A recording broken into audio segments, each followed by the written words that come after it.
naman pong buwan ng Mayo, tunay na bida ang mga ina. Oo naman, Mari. At ang isang anak po sa Mabalacat, Pampanga, ibinahagi ang heartwarming tribute para sa nanay niya.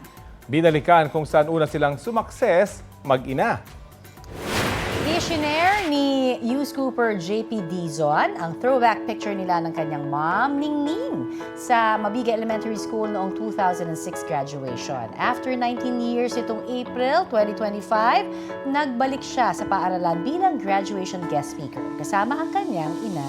Naging extra special pa yan nang bigyan ng pagkakataon si JP na makasama ang ina sa paglalakad sa aisle. Sabi ni JP sa netizens, ang kanyang ina ang naging key to success niya, ngayong isa na siyang licensed teacher.